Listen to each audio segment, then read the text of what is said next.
Bonjour, vous écoutez Into the Wind, le podcast des marins qui font des phrases. Into the Wind est produit par Tip & Shaft, le média des professionnels et des passionnés de voile de compétition. Tip & Shaft, ce sont 2 newsletters hebdomadaires, en français et en anglais, des podcasts, des événements, des formations ainsi qu'un festival de films et un studio de production de contenu que vous pouvez retrouver sur tipandshaft.com. Je suis Pierre-Yves Lautroux et je vous souhaite la bienvenue dans ce nouvel épisode d'Into the Wind.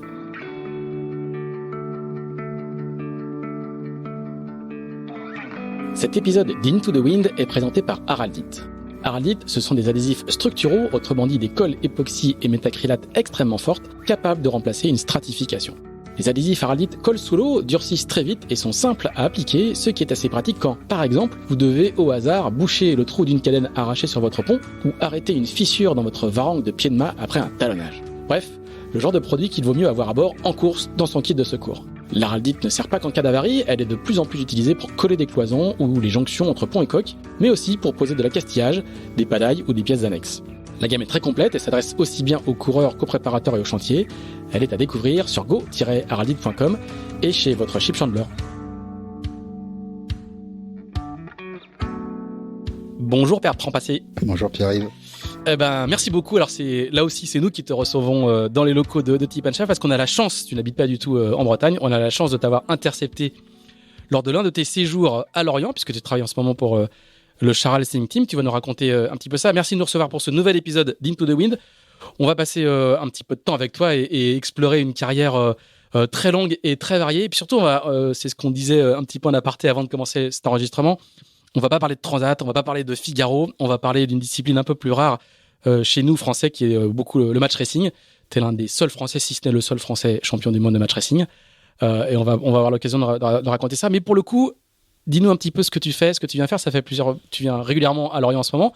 Tu t'occupes des voiles du Charal Sailing Team. Tu vas travailler sur le programme de voiles de Jerry Bayou pour le Vendée. Je suis l'interface Charal Sailing Team vis-à-vis de Norse et je m'occupe effectivement du programme voile. L'année dernière et les années précédentes, c'était Nicolas Andrieux qui s'en occupait. Et Nicolas a beaucoup travaillé avec le développement du bateau actuel et du nouveau bateau, aussi bien qu'il cherchait quelqu'un et c'est moi qui remplis ce rôle.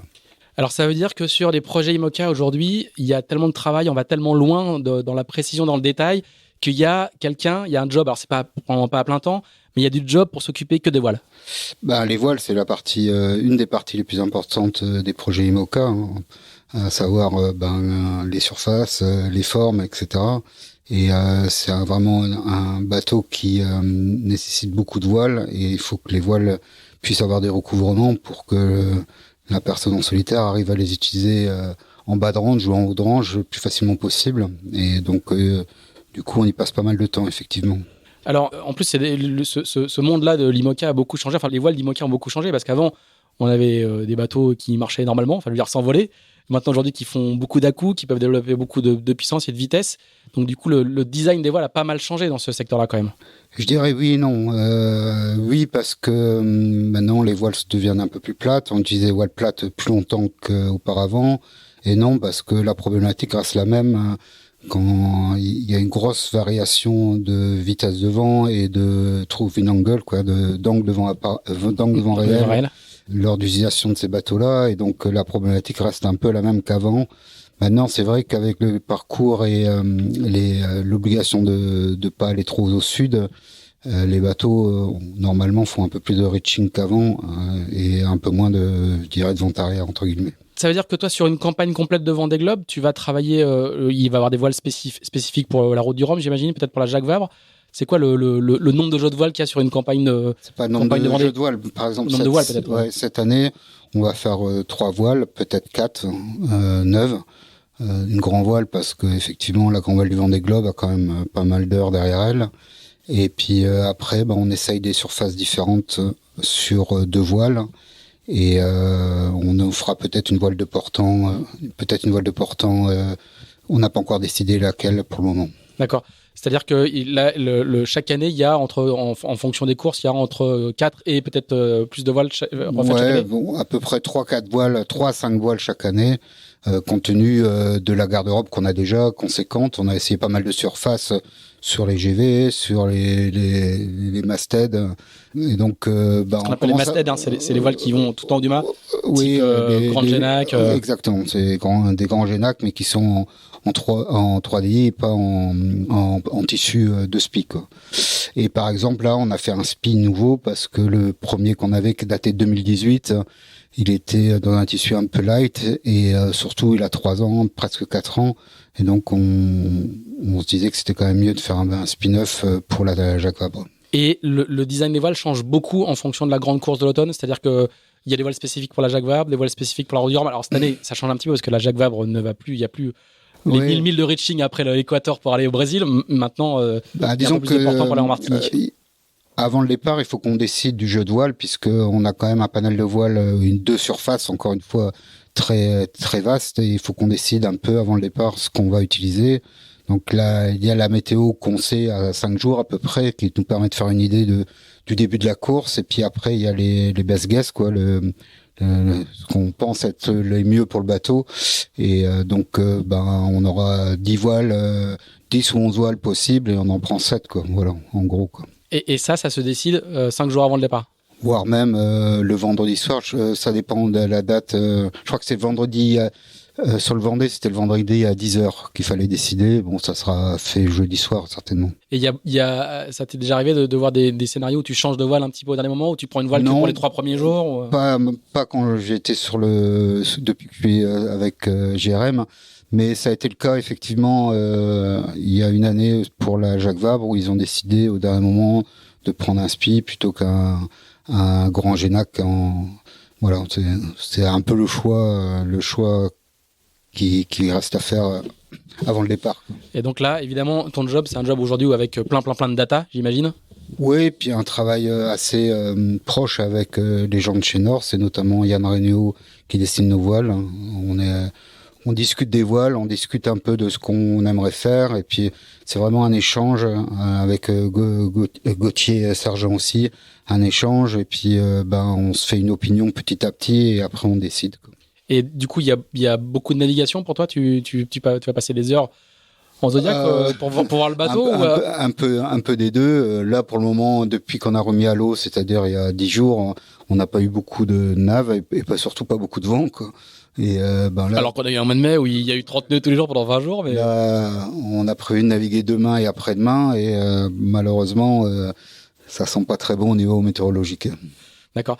Pour toi aujourd'hui, c'est pas un travail à plein temps, j'imagine. Ça représente quoi? En fait, je suis à tiers de temps avec l'équipe de GRM, et l'autre partie de mon travail, c'est de travailler pour l'Orient Grand Large, où je fais du management pour la classe mini, les classes 40 et puis les Figaro 3. Très bien. Alors du coup, toutes tes activités sont en Bretagne aujourd'hui ou quasiment? Ouais, c'est pas très facile. Alors, on va revenir là-dessus parce que quand on a discuté un petit peu avant de commencer, j'ai dit bon, c'est quand même l'histoire d'un gars du Nord qui s'est installé à Sète, et tu m'as dit mais j'ai des origines bretonnes, il y a quand même un bled qui s'appelle Passé à côté de Rennes. Alors, Bertrand, on va faire le flashback habituel qui a lieu dans Into the Wind. On va repartir dans les années 60, puisque tu es né en 1961. Tu vas fêter tes 60 ans cette année au mois d'août. Ouais. Donc c'est une longue carrière.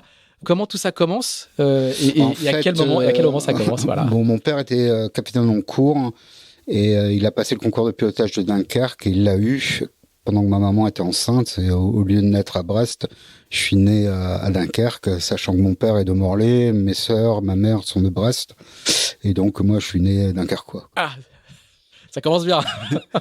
Et donc, je suis né dunkerquois, mais effectivement, j'ai commencé la voile en Bretagne, en baie de Carantec, puisque mon père était de là-bas assez tôt, puisque à 3-4 ans, j'étais sur le bateau, puisque mon père avait un corsaire, et on naviguait quand même beaucoup dans la baie de Morlaix. Donc, tu es la génération avant les rockstars que sont devenus Yann Eliès, Armel Lecléache et Jerry Bébillot, qui eux ont fait émerger la baie de Morlaix. Mais en fait, du coup, t'es identifié Dunkerquois, quoi. C'est une faute de l'histoire.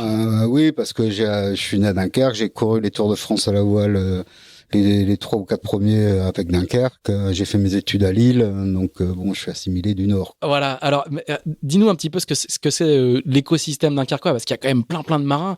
À cette époque-là, il y avait une activité qui était incroyable. Il y a eu beaucoup, puisque Joey Seton fait partie, Damien Sabatier a fait plusieurs Figaro, il a dû gagner quelques étapes.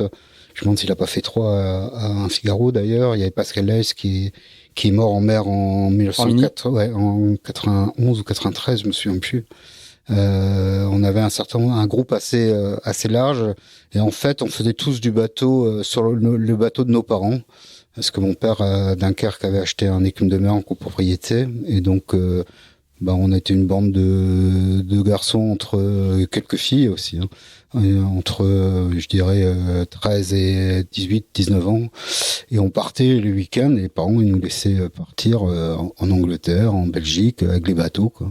C'était, quand je repense maintenant, on verrait plus ça à notre époque, mais pour nous, c'était. C'est pas un coin facile pour naviguer. Non, moi, j'ai fait des convoyages. J'ai fait une fois un convoyage en mer du Nord. C'est chaud, quoi. Oui, c'était. Mais on était totalement libre de ce point de vue-là. On partait souvent le vendredi soir et on revenait le dimanche après-midi. Voilà.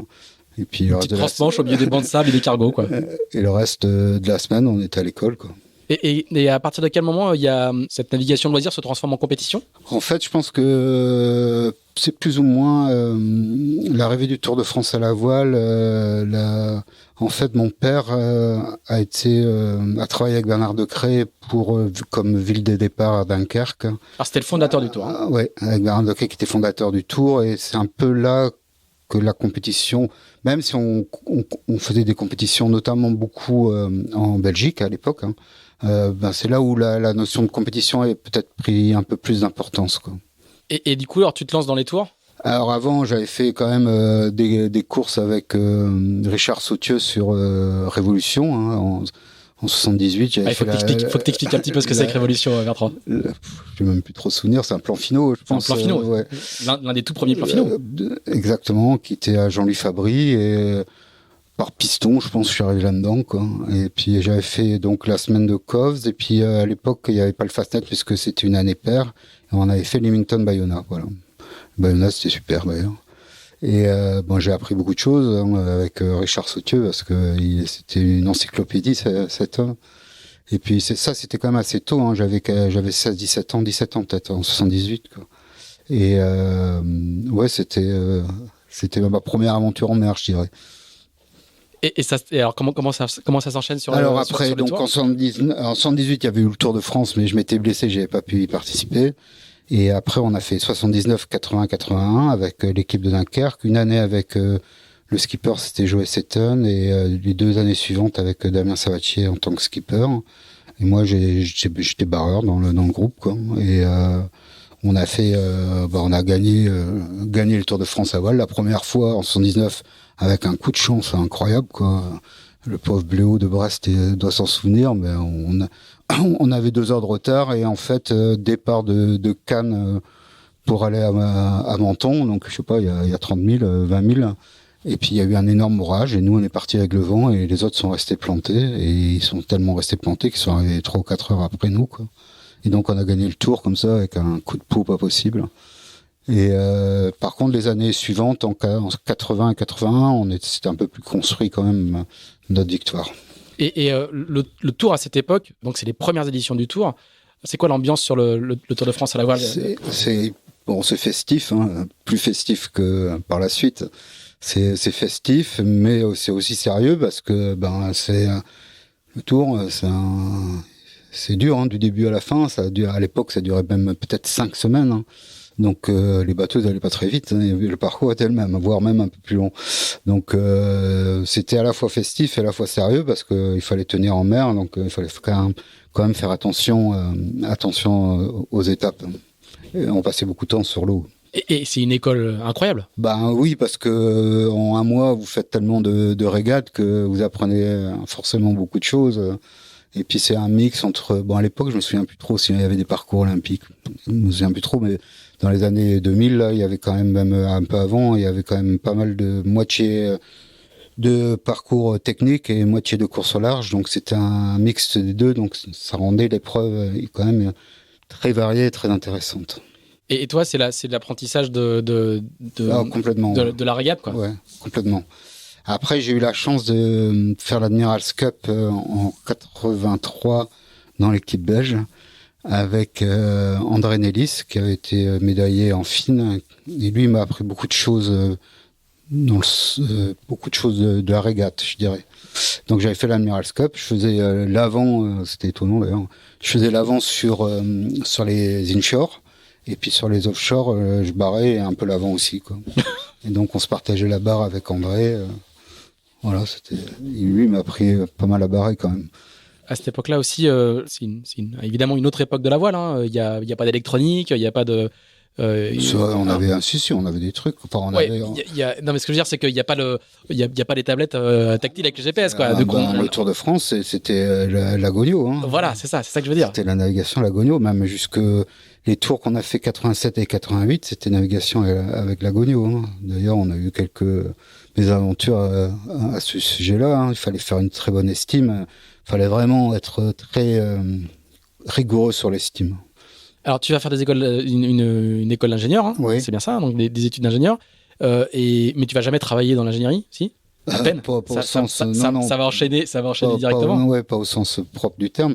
Non, en fait, ce qui est important dans ma carrière entre guillemets, bon, bien sûr, j'ai fait une école d'ingénieur, mais c'est surtout l'année 84 parce que l'année 84 avec des amis d'un Carquois, on monte un projet pour la Quarterton Cup qui avait lieu en septembre à Nieuport, qui était un peu notre base à la fois de navigation et de fête à Nieuport en Belgique. Et donc on demande à Philippe Briand de nous dessiner un bateau qui s'appelait Comte de Flandre. Et avec ce bateau, on a gagné les 5 manches de la Quarterton Cup avec plus ou moins de réussite, mais bon. Et puis on avait la chance aussi d'avoir Bertrand Chéret qui était avec nous et qui nous a apporté en dehors de son humour beaucoup de petits détails sur l'utilisation du bateau. Il nous a vraiment fait progresser. Alors on va rappeler qui est Bertrand Chéret aux plus jeunes qui nous écoutent. Hein. Ceux qui ont écouté le podcast avec Loïc Perron en ont entendu parler aussi. Bertrand Chéret, c'est un maître voilier de La Rochelle, entre autres, et c'est une personne qui était un coureur de très haut niveau. Qui était un coureur de très haut niveau et un passionné, quoi. Un passionné à la fois de voile, d'aérodynamisme et de course, de tactique. Donc c'était assez rigolo de naviguer avec lui d'ailleurs. Et pourquoi du coup c'est si important cette victoire dans la quarter aujourd'hui? Aujourd'hui la quarter, il y a encore des épreuves comme ça, mais elle pèse beaucoup moins lourd qu'à l'époque. D'ailleurs, il y en a eu une qui s'est terminée il y a pas longtemps, non? Je crois, et la Belgique reste un lieu assez actif. Important parce qu'en fait, ça m'a permis de rentrer sur la coupe en 85, grâce finalement à notre victoire, à Philippe Briand. Je suis rentré sur l'équipe French Kiss, qui s'appelait pas encore French Kiss à l'époque, quoi. Et donc la dernière année d'école d'ingénieur, j'ai fait des allers-retours un peu de janvier à juin sur 7 pour naviguer, faire des stages en 12 mètres, quoi, à l'époque. Et j'ai commencé numéro 1 et puis j'ai vite reculé en tant que navigateur. Je me suis dit, je vais peut-être pas tarder à débarquer. En fait, je suis resté. Non, c'est vraiment comme ça que ça s'est passé. Un coup de peau, pas possible. Puisque, en fait, ils avaient personne à mettre à ce poste-là, que j'étais le navigateur sur les 12 mètres. Il faisait quand même pas mal de manœuvres sur la plage avant. J'étais à l'aise sur la plage avant. J'avais fait une Admiral's Cup, etc. À l'époque, j'avais 20 kilos de moins. C'est plus facile. Et donc, je participais aux manœuvres. C'était d'ailleurs assez sympa comme job. Et puis après, je faisais la navigation pour la cellule arrière, et donc Marc Boite, qui a vraiment été la personne qui m'a appris à régater, quoi. Alors, il faut quand même donner quelques éléments de contexte. Donc, on est en 85. Ouais, 85. Il y a eu plusieurs défis pour la coupe qui étaient menés à l'époque par le Baron Bic, 73, 77, 80, 83. Ouais. Avec Bruno Troublé. Avec Bruno Troublé, voilà, exactement. Et puis là, changement de leader, entre guillemets, c'est Marc Pajot, qui à l'époque est une star de la course au large, qui court pour Elf Aquitaine, tu me dis si je me trompe, hein. Et je crois que c'est ça, hein, et qui du coup se lance dans la coupe avec un changement de génération aussi au niveau des équipiers. Ouais, on était plein de jeunes finalement, voilà. Hein, beaucoup de jeunes. On revenait pas cher parce qu'on était détachés du contingent. Faut quand même se rendre compte de ça, quoi. Il y avait le service militaire à l'époque. Il y avait le service militaire, et donc effectivement. Et puis il y avait vraiment un noyau très dur très dur au sens nombreux de La Rochelle, quoi, où il y avait beaucoup de Rochelais qui faisaient partie du team, emmené. Et toi, comment tu te retrouves là-dedans? En fait, t'envoies ton CV ou c'est Philippe Briand qui, du coup, Alors, Philippe Briand dessinait le bateau. Alors, hein. Donc, Philippe Briand avait dessiné Comte de Flandre. Il avait gagné la One Ton avec Passion, je pense, le nom. Et en fait, je l'ai rencontré au Salon Nautique. J'ai provoqué le fait qu'on se rencontre au Salon Nautique. Il m'a présenté Pajot. Et Pajot m'a dit, envoie ton CV à Laurent Cordel. Puisque c'était Laurent Cordel qui était à l'époque le coach du projet. Donc j'ai envoyé mon CV à Laurent Cordel. Il m'a fait venir mi-janvier ou février, bon je me souviens plus trop, pour passer une semaine avec eux à 7, avec 2 bateaux. Il y avait Freedom et Enterprise. Et puis voilà, je suis arrivé là-dedans comme ça. Quand j'ai eu mon diplôme fin juin, ils m'ont proposé de rester avec eux et de faire mon service militaire en tant que détaché du contingent, mais pour le projet America's Cup. Voilà. Plutôt sympa comme service militaire. Oui, c'était sympa. On a quand même fait un mois de classe au camp des Garrigues à Nîmes. Mais bon, c'était... C'était le prix à payer pour aller faire la coupe après. Exact. Alors, du coup, ce projet, il est un petit peu particulier. Enfin, moi, les souvenirs que j'en ai, j'étais assez minot, mais ça va se jouer en Australie. Ouais. Et puis, il y a des images extraordinaires parce que c'est dans la brise. En fait, oui, la régate se déroule à Fremantle. On dit Perth, mais en fait, c'est Fremantle qui doit être à 20 km de Perth au bord de la mer. Perth étant à l'intérieur. Et à Fremantle, il y a un phénomène de brise thermique très, très fort, voire même violent, qui est réglé comme du papier à musique, ou presque. Et donc, il y a beaucoup de vent, quoi. Beaucoup de vent, un clapot dur, un clapot méditerranéen, très court, très dur, quoi. Et c'est ce qui va donner sans doute les plus belles photos de la coupe. Depuis, on a quand même pas fait beaucoup mieux. Il y a du soleil, il y a des vagues, il y a du vent, et ça donne des images extraordinaires. Tout à fait. Puis on était nombreux. Il y avait, de mémoire, je dirais au moins 12 bateaux, 12 équipes. Et donc on avait fait un championnat du monde en février ou mars 86, et on a fait la coupe en fin 86, début 87. Je me souviens plus exactement des dates. Enfin, bref. Et donc on avait plutôt pas mal marché. Le bateau était assez rapide, notamment en portant. Et on a eu des déboires, comme plein d'anecdotes, mais bon, peu importe. Et donc on a atteint les demi-finales et on a perdu en demi-finale contre Dixon d'ailleurs. Chris Dixon avec les Kiwis. Voilà. Et pour beaucoup de gens, ça reste une campagne assez incroyable, quoi. Les Français n'étaient pas du tout étaient ultra outsiders. Vous arrivez en demi-finale. Oui, c'était la campagne a fait rêver beaucoup de gens, quoi. Même nous. Ouais. Nous les premiers, je dirais. Oui, la campagne a fait rêver. Les bateaux, ces bateaux-là dans la brise, c'était quand même à 10, 11. On était 11. C'était quand même du taf. C'était très dur. Et puis l'endroit était fantastique, quoi. Fremantle, c'est vraiment très sympa à naviguer, quoi. Et toi, à ce moment-là, c'est la première fois que tu fais la coupe. Tu ne sais pas encore. J'imagine que tu vas avoir une longue carrière dans ce secteur-là. Ah non, mais pour toi, c'est quoi? C'est une révélation? C'est une étape? Comment tu perçois ça avec le recul? Très jeune, j'avais envie de faire ça. Donc, je regardais les magazines et forcément, je voyais ça dans America Cube. Non, c'était America 2 qui était les premiers à naviguer à Fremantle. Moi, j'étais encore à l'école d'ingénieur, je le voyais, j'avais jamais monté sur un 12 mètres et je regardais les photos, je lisais l'article. Donc forcément, on a ça derrière la tête. Et mon père, Bonan, je sais pas s'il a eu raison ou tort, mais enfin, il m'a dit, finis ton école et après fais ce que tu veux, quoi. C'est un peu ce que j'ai appliqué comme méthode. Donc j'ai fini l'école et puis après, j'ai fait que de la voile.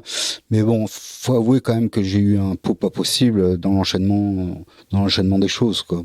Parce qu'en fait, à l'époque où je suis arrivé, la voile est passée de l'amateurisme au professionnalisme et j'ai réussi à en vivre bon an mal an jusque les années 2000 un peu j'étais au bon endroit au bon moment, quoi. Voilà. Et quand tu te lances dans cette carrière dans la coupe, t'as pas du tout d'envie de transat, de l'école française traditionnelle, de transat, les courses en solitaire et tout? Pas du tout. Non, c'est la régate pure, quoi. Ouais, c'est ça qui me fascinait, quoi. C'est la partie stratégie, la partie tactique, l'utilisation du bateau, essayer de faire aller vite un bateau. C'est vraiment ça qui me plaisait. Mais avec les Tours de France à la voile, on avait quand même un contact avec la course au large. J'ai fait quand même 4 ou 5 Admirals Cup, 5 Admirals Cup quand même. On a gagné en 91 avec Corum, en 93. On va y venir. Tu vas pas échapper au déroulé. Hein. Et donc j'avais fait quand même en 83, j'ai fait l'Admirals Cup avec l'équipe Belgique. On avait fait la Channel Race et le Fastnet, hein, même si j'ai aucun souvenir. Vraiment aucun souvenir. Ah oui, t'as évacué. Ah non, ouais, c'est étonnant. Après la campagne de French Kiss, donc qui va s'appeler French Kiss parce que le sponsor c'est l'ascensoriste Kiss, Ouais, c'est ça. Hein ouais. Les clés minutes. Hein. Pardon. Les clés minutes. Les clés minutes. Oh oui, pardon, c'est pas l'ascensoriste. Qu'est-ce que je raconte? Non, les clés minutes. Ouais. Pardon. Et du coup, tu vas repartir après la coupe en fait. On se dit que c'est une autoroute vers une carrière internationale, mais en fait là, tu vas repartir faire le Tour de France à la voile avec à nouveau des victoires, quoi.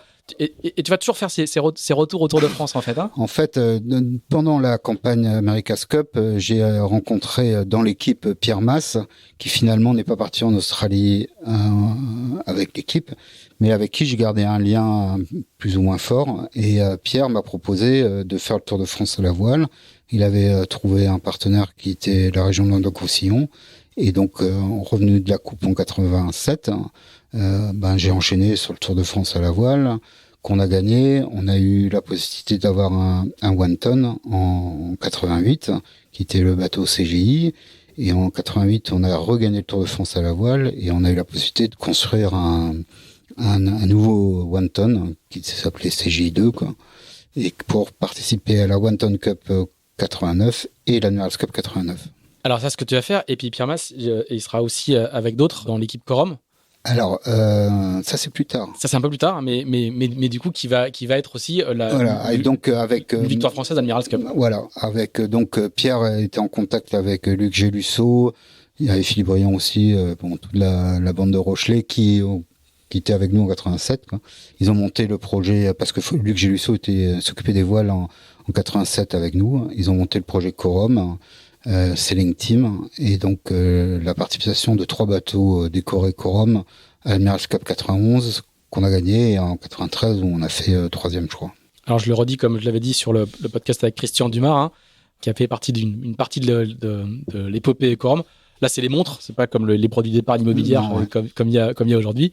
Et c'est une grande première. Aller gagner dans le jardin des Anglais, ça n'a jamais été fait de cette manière-là, quoi. Ouais, tout à fait. Puis on avait une équipe vraiment issue de la Coupe 87. Hein. C'était l'essentiel des personnes étaient issues de la Coupe. Michel Carmarek, Xavier Philippon, j'en oublie beaucoup. Philippe Briand, évidemment, Luc Gélusso. Il y avait Jean-Yves Bernot avec nous aussi, et Christian Dumas aussi, qui était sur un des bateaux. Je sais plus, pas le 50 pieds, mais bon, je sais pas si c'était le 2 tonnes ou le 1 tonne. Mais en fait, Christian, je le connaissais parce que on avait fait le Tour de France à la voile, je pense ensemble en 88, et on avait fait aussi CGI en 88 et 89. Donc Christian, on se connaissait pas mal. Alors ça va renchaîner tout de suite derrière avec la coupe. Une fois qu'on a goûté à ça, la coupe, ce qui s'est passé, c'est que les Américains qui ont gagné, Dennis Conner avec un bateau extrêmement large, extrêmement raide à la toile finalement. Ils ont gagné et donc ils ont changé de jauge et on est parti sur les AC Classe America. Classe America, ouais. Et on a eu le premier avec une petite bataille avec les Italiens pour savoir qui était numéro 1 ou pas. Bon bref, et on a eu un bateau assez vite, un peu agricole à l'époque, et on a fait toute une campagne de tests, d'efforts, etc. avec les jambes d'assaut d'ailleurs en 90 d'assaut système. En 91, je pense. Et c'est un nouveau Pajot, hein. C'est un nouveau Pajot qui fait ce défi-là. Pajot, il a trouvé un partenaire qui s'appelle Ville de Paris. Et donc, on fait la coupe en 92 à San Diego avec Ville de Paris. Voilà. Alors, quel souvenir tu gardes de cet épisode-là ? Fantastique. En plus, à l'époque, San Diego, c'est un endroit où il n'y a pas de vent, mais on avait un zigzag à faire dans le premier bord de portant, hein, puisqu'on faisait un reaching à 135. Après, on changeait de voile, on faisait un reaching à 110, et après on rechangeait de voile, un reaching à 135. Et donc beaucoup de manœuvres, très compliquées à faire, avec des voiles quand même très grandes. Et puis San Diego, les États-Unis, c'est moi, j'étais encore jeune à l'époque, hein, c'est quand même un endroit, c'est pas désagréable à vivre. Et donc, on doit faire demi-finale aussi, encore une fois. Je me souviens pas contre qui on perd d'ailleurs. Bon, bref. Et là, par contre, tu fais plus le numéro 1. Hein. Là, t'as reculé. Non, je suis toujours navigateur, quoi, en fait. Et j'ai la chance de naviguer encore avec Marc Boët. Et puis, entre-temps, je m'étais mis au match racing. On avait fait un championnat de France ou 2, peut-être. Et au moins deux ou 3 même. Et puis, j'ai eu la chance de pouvoir, en 92, faire pas mal d'épreuves de match racing et commencer à un peu à naviguer un peu mieux, quoi. Voilà. Et comment se structure cette partie-là de la voile qui est pas très très connue en France, hein. C'est des circuits très anglo-saxons qui sont assez professionnels déjà, hein, chez les anglo-saxons. Ça existe depuis pas mal de temps, et donc il y a à peu près un circuit, je dirais mondial, avec une douzaine d'épreuves peut-être qui existent déjà. À l'époque, ils mettent en place le classement mondial, qui à mon avis était, il fallait faire 6 épreuves, 5-6 épreuves dans l'année, enfin où on était classé sur les 5 ou 6 meilleures épreuves de l'année. Et puis j'ai la chance avec Ville de Paris, le partenaire, et Pajot, de pouvoir participer à un certain nombre d'épreuves, quoi. Et je mets un peu le doigt dedans, quoi. Et c'est un circuit professionnel, c'est-à-dire qu'il y a du prize money. Alors ouais, ça commence. Ça commence, oui, ouais. Tout à fait.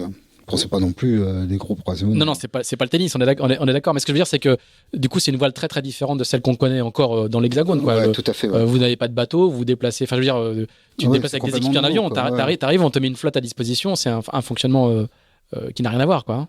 Yvan Griboval, hein, ça a un peu aspiré de ça, je pense, hein, quand il a fait le trophée Clairefontaine. Je sais pas quand est-ce qu'il a commencé, mais c'est dans les mêmes eaux. Hein. Ouais, qui était vachement très malin d'ailleurs. Alors, on va continuer à dérouler un petit peu ça. Après la coupe, tu vas continuer dans le match racing, et puis... Donc après la coupe, on continue dans le match racing. Finalement, j'ai un groupe, j'ai une équipe, on s'entend plutôt pas mal, on est assez complémentaires, et on décide de faire un maximum d'épreuves, sachant qu'on n'a pas trop de financement, mais qu'on se paye avec ce qui reste des primes après avoir payé les déplacements. En gros, c'est un peu ça, quoi. Et donc, pas beaucoup d'aide de la Fédé, voire pas du tout. Et à l'époque, hein. Et puis on fait bon an mal an un certain nombre d'épreuves. Et finalement, en 94, il y a le championnat du monde qui est à La Rochelle. Et j'ai eu la chance de gagner le championnat du monde, quoi. Voilà. Qui est la première épreuve que j'ai gagnée. D'ailleurs, mais bon. Alors c'est historique, c'est la première fois qu'un Français est champion du monde de match racing, et c'est la seule fois. C'est la seule fois, malheureusement. Je pense que effectivement, Mathieu Richard et Sébastien Coll n'ont pas été trop loin de le gagner, mais ils l'ont pas gagné, quoi. Ouais. À l'époque, même chose. Je vais beaucoup parler de la différence entre le monde français de la course et puis le monde anglo-saxon. À l'époque, ça a beaucoup de retentissement à l'international, mais en France, quand même en un France, petit peu. Il me semble qu'on en parle quand même un peu en France. Oui, mais tu descends pas les Champs-Élysées, quoi, comme le font les vainqueurs de Vendée Globe. Non, c'est pas trop mon truc non plus. Mais bon, pour moi, c'était l'épreuve ultime, hein, de gagner le championnat du monde de match race, et donc c'était un aboutissement d'une certaine façon. Plus que la coupe. C'est plus personnel. Voilà, la coupe, c'est quand même c'est des équipes grandes. Là, vous êtes à 5 sur le bateau. Et c'est des monotypes. Et c'est des monotypes, oui. Et donc c'est vraiment la façon dont vous naviguez qui permet de gagner des régates. Un peu de réussite aussi, hein, parce qu'il en faut toujours, mais c'est la façon dont vous naviguez qui permet de gagner des régates. Et, autant je pense que j'en ai eu en 94, autant j'en ai manqué quelques années après. Qu'est-ce qui te plaisait dans cette discipline-là si particulière? Parce que du coup, il n'y a pas que la vitesse qui compte. Tu disais, ce qui m'intéresse, c'est de faire avancer un bateau vite. Il y a la vitesse, bien sûr, mais... C'est quand même essentiellement des courses de vitesse, quand même. Il faut aller vite. Hein. Ça reste... Le match racing, c'est ça que... Si les bateaux n'ont pas la même vitesse, ça n'a aucun sens, quoi. C'est vite très ennuyeux, quoi. Et donc, le fait que ce soit des mototypes, ça aide à avoir les bateaux qui vont à la même vitesse, ça, c'est certain. Et puis, ce qui me plaît, c'est que c'est vraiment un sport de détail, quoi. C'est une succession de petits détails qui te permet de gagner finalement ou de perdre. Et c'est cette maîtrise des détails qui est passionnante et se fait en équipe, quoi. Dans le match race, il y a aussi une dimension quand même manœuvre et communication dans l'équipage qui est quand même hyper particulière. Oui, tout à fait. Mais bon, dans les manœuvres, le souci des détails, c'est quand vous barrez, vous voyez que les gars sont en retard pour une raison X, et vous allez changer la façon dont vous allez tourner le bateau pour leur donner juste un petit peu plus de temps pour permettre de rattraper le retard. Et c'est cette communication aussi, parce qu'il faut vraiment se parler énormément, à la fois dans les manœuvres, mais aussi à la fois sur le plan stratégique et tactique, comment communiquer le plus facilement possible avec quelques mots. On a souvent un mot qui désigne une succession d'actions finalement, et c'est l'ensemble qui fait que vous êtes performant. Vous n'êtes pas performant tout seul, vous êtes performant avec un groupe. Et là, pendant ces années-là, tu avais toujours les mêmes équipiers ? Ouais, c'est l'année 93-94, quasiment toujours les mêmes personnes. Ouais. C'est ça qui a fait aussi qu'on a réussi à de mieux en mieux naviguer, je dirais.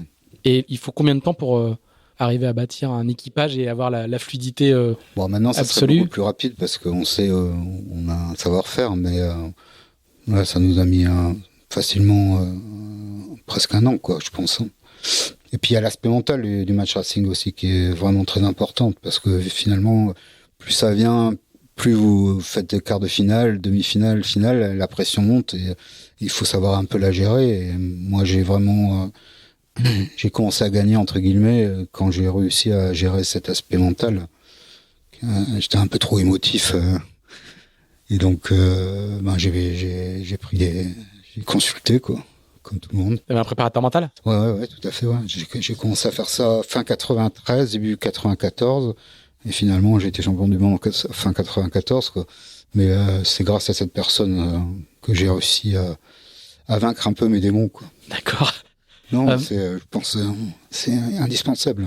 Et sur cette partie affrontement à 1 contre 1 aussi, parce que c'est quand même l'une des spécificités c'est même la principale spécificité du match race. Il y a des bouées, il y a de la vitesse, il y a des bateaux, mais il y a un seul adversaire. Qu'est-ce qui te plaisait ou qu'est-ce qui te plaît encore d'ailleurs dans cette particularité ? Il y a une dimension affrontement qui n'y a pas forcément les départs dans la course en flotte. sont vraiment quand il y a un peu de vent avec des petits phoques, c'est vraiment génial quoi. De savoir anticiper, de placer ton bateau, d'avoir toujours un rapport à la ligne, un timing dans la tête, savoir ce que tu peux faire, ce que tu peux pas faire, comment placer ton bateau par rapport à l'autre, à la fois en trajectoire. On peut partir très près au vent d'un gars et parce que t'arrives à partir 1 mètre devant d'étrave, t'arrives à le tenir jusqu'à la line. C'est tout cet aspect-là qui est vraiment génial en tant que barreur, quoi. Et puis le vent arrière, quoi. Je trouve que le vent arrière, c'est vachement dur. À l'époque, c'était des spies avec des tangons. Donc c'est savoir se placer, savoir défendre. C'est quelque chose de vraiment très très difficile à construire, quoi. Et on voit que t'en parles encore avec de l'émotion, quoi. Est-ce que le fait de pratiquer cette discipline-là dans le cadre de la coupe, donc avec des enjeux encore plus importants entre guillemets, est-ce que ça rajoute du piment ou est-ce que justement le fait que les bateaux soient différents, donc les vitesses un peu différentes, ça a changé la donne ? Qu'est-ce que t'as préféré ? Moi, j'ai bien aimé les bateaux. Moi, ma taille préférée, c'est entre 35 et 45 pieds, quoi. Bon, ça, c'est personnellement. Bon, sur un bateau de la coupe où on est 17, vous avez intérêt à assurer aussi en tant que barreur, quoi. Pas faire de conneries. Et puis, bien regarder un peu ce qui se passe sur le pont pour être sûr que vous êtes dans le timing. Et avec des voiles de 500 mètres carrés, il faut pas faire n'importe quoi, quoi. Il y avait un nœud de vent, quoi. Et donc, ça s'apprend et il faut en faire beaucoup, beaucoup, quoi. Vraiment beaucoup, beaucoup, pour avoir une maîtrise du bateau, une maîtrise du timing, une maîtrise de l'équipage, à réussir à partir très près de l'autre sans prendre de risques. Bien gérer les règles de course aussi, il y a l'aspect réglementaire qui est très important. Donc c'est un peu différent. Et qu'est-ce que tu as préféré ? Les gros bateaux, c'est quand même, émotionnellement parlant, c'est quand même très fort, quoi. Quand vous avez un équipage qui tourne, et à la fin des coupes, vous avez un équipage qui tourne, on est capable de faire des trucs incroyables avec les bateaux, quoi. Et même ici, avec Sixième Sens, on allait rentrer dans le port, on allait jusqu'à la base des sous-marins, on a fait le SPI, on repartait au près, on se faisait chenal en sortant. Quand vous avez un équipage qui tourne comme ça, c'est quand même assez jubilatoire, quoi. Alors, il y a une deuxième coupe du coup après ce titre de champion du monde. Il y a une deuxième coupe à San Diego à nouveau. Ouais. Alors là, tu vas pas faire que navigateur. Tu vas prendre la barre pour les départs. Ouais, en fait. C'est toujours Marc Pajot. C'est toujours Marc Pajot. Comme j'étais champion du monde, il pouvait pas prendre quelqu'un d'autre à la tactique et au départ.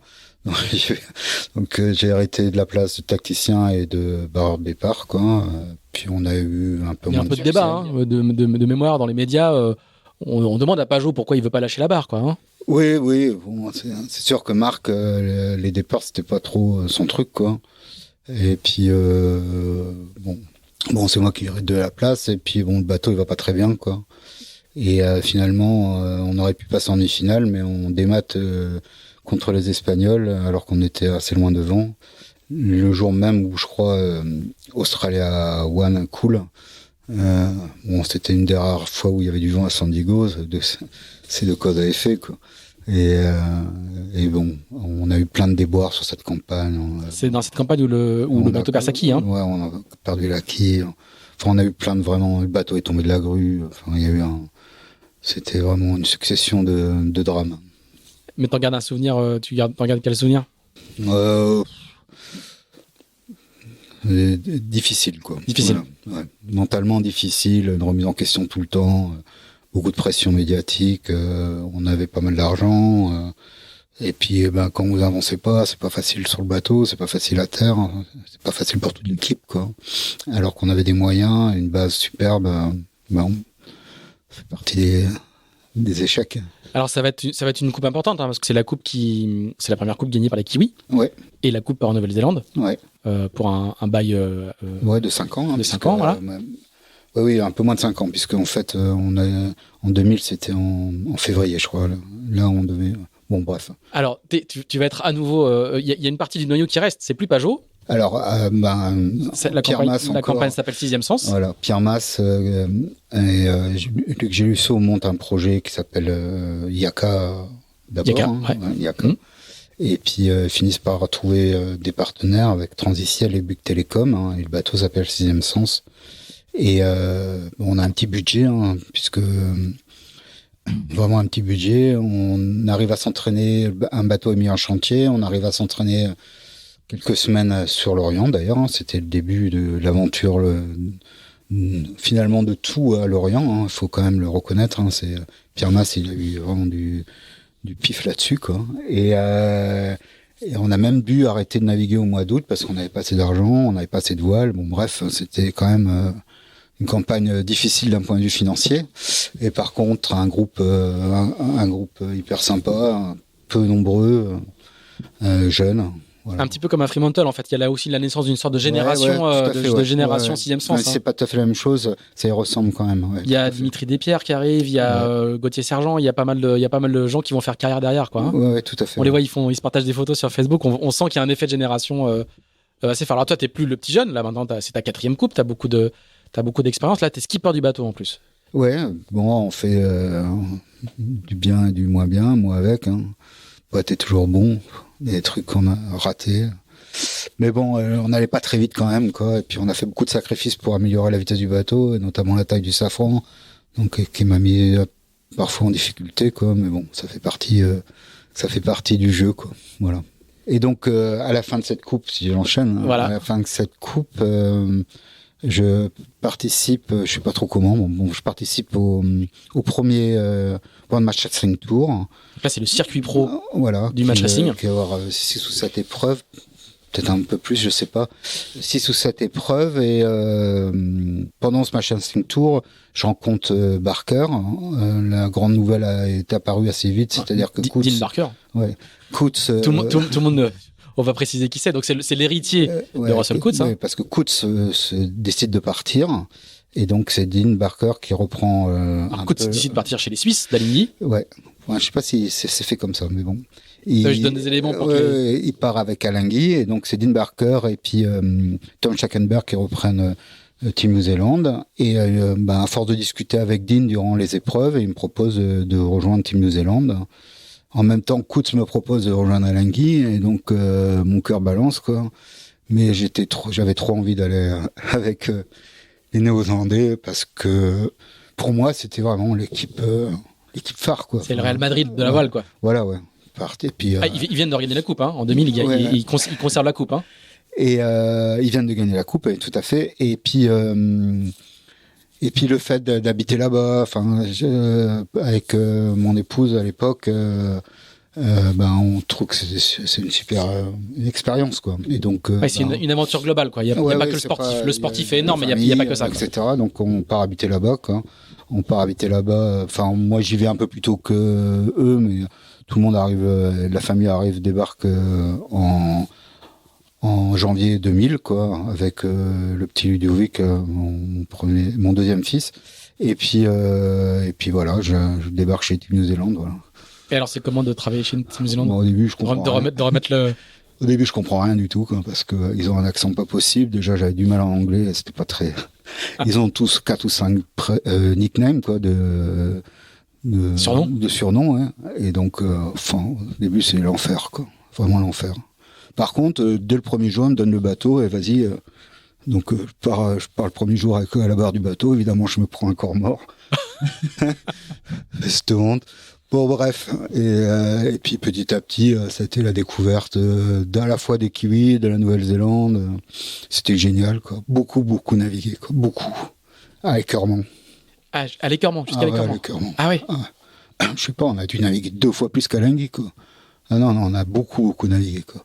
Et puis, pour enculer les mouches, hein, si je peux me permettre, pour faire des gains, on gagnait 10 mètres sur 10 minutes, 12 mètres, 6 mètres. Bon, bref, on fait beaucoup de tests, beaucoup de tests. Peu de match race, finalement. Match race qu'à la fin, ce qui certainement nous a manqué un peu.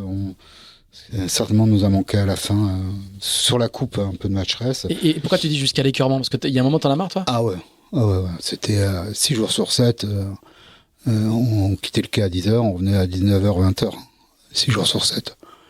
Là, il a d'être, concentré, parce que les barreurs, ils sont concentrés, quoi.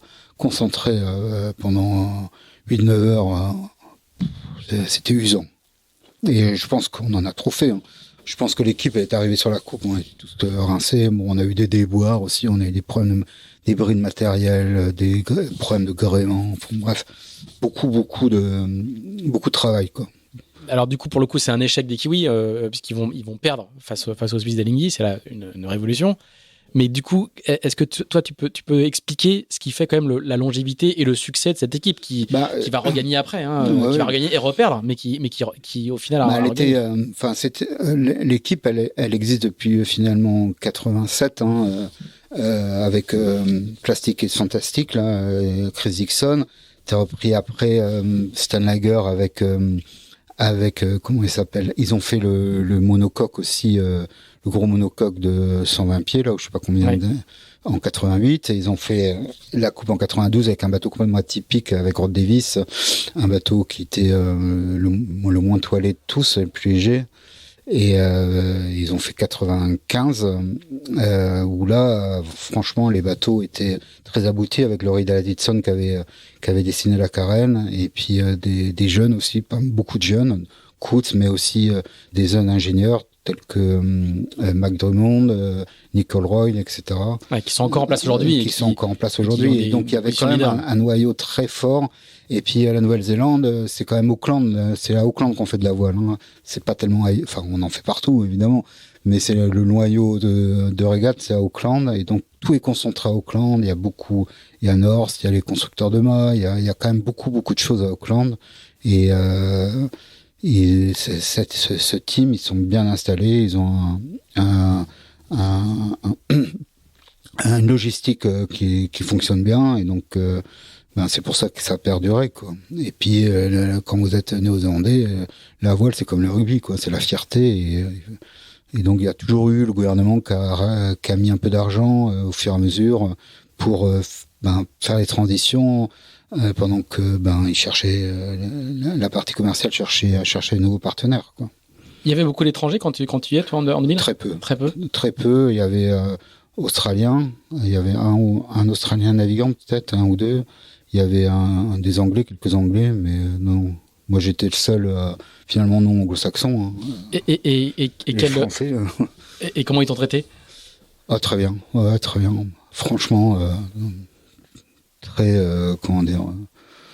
Non, comme un des leurs, quoi. Et qu'est-ce que t'as appris à leur contact? Oh, plein de choses.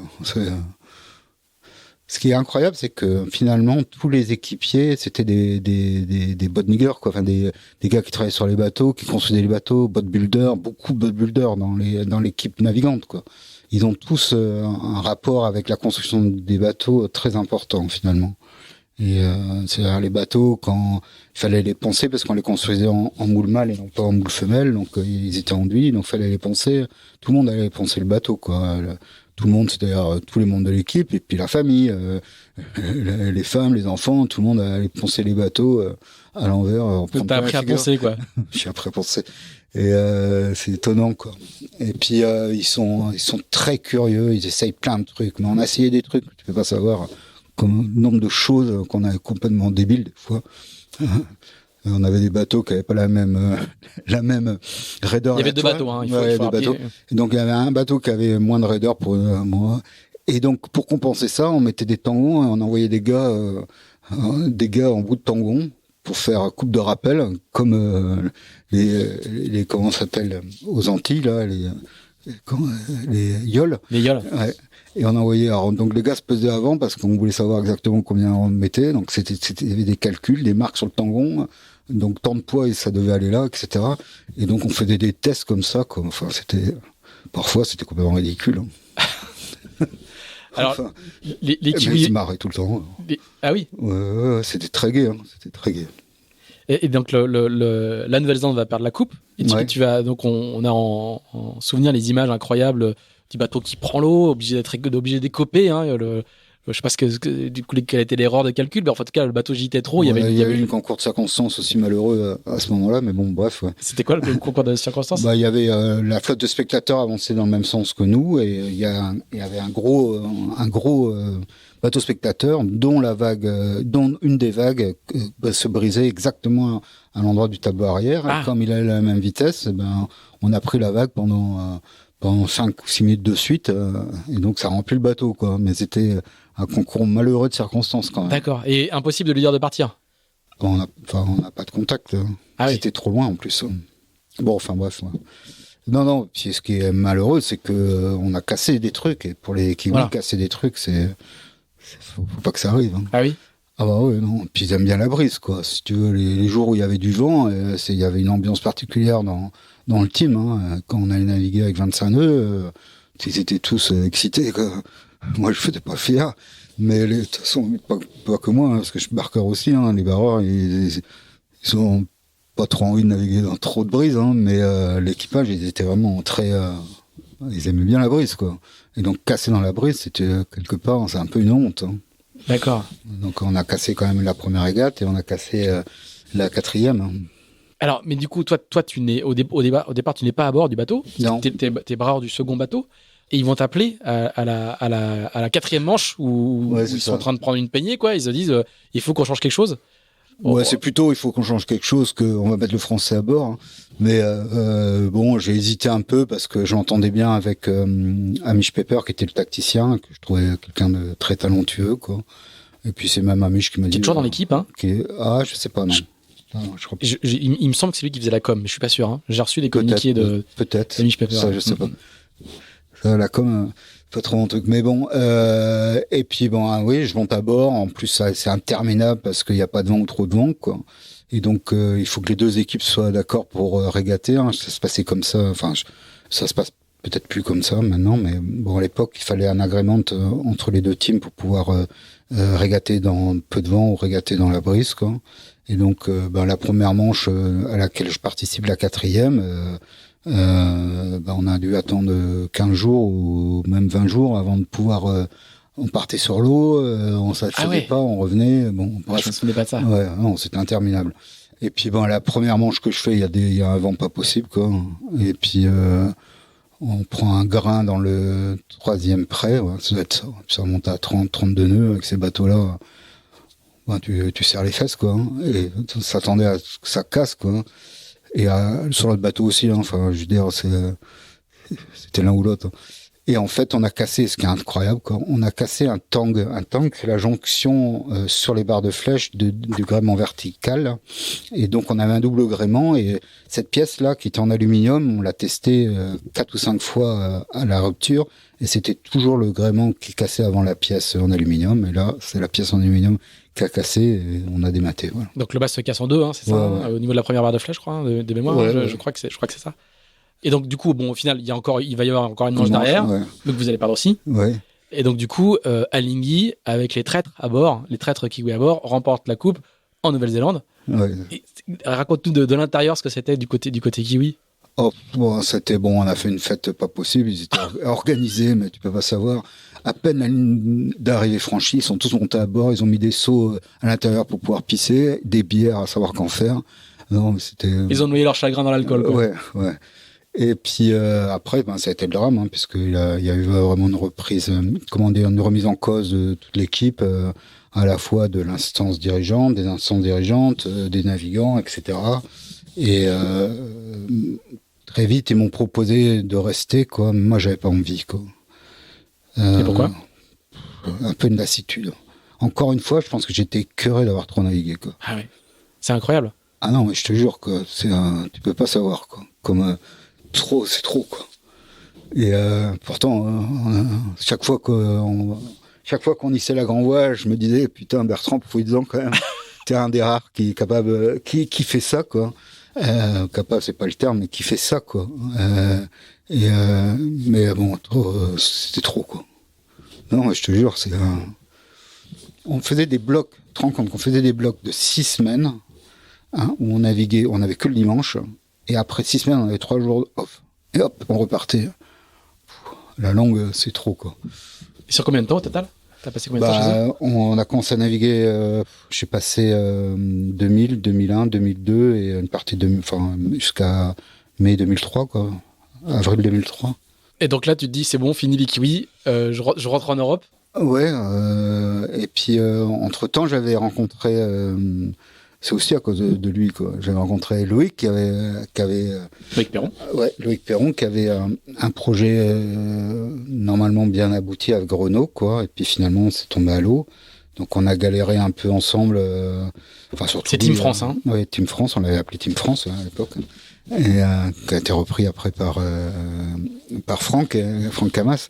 Et puis ça l'a pas fait, quoi. Et entre-temps, à la fin...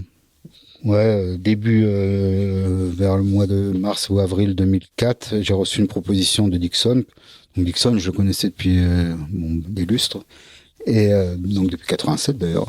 Et puis quand vous avez commencé jeune match racer tous les deux sur la Coupe Fremantle. Alors Chris Dixon, il faut peut-être donner quelques éléments sur le personnage. C'est un kiwi, mais qui est pas dans l'orbite de Team Zealand, quoi. Hein. Il est un peu spécial. Il a un gros caractère, je crois. Hein.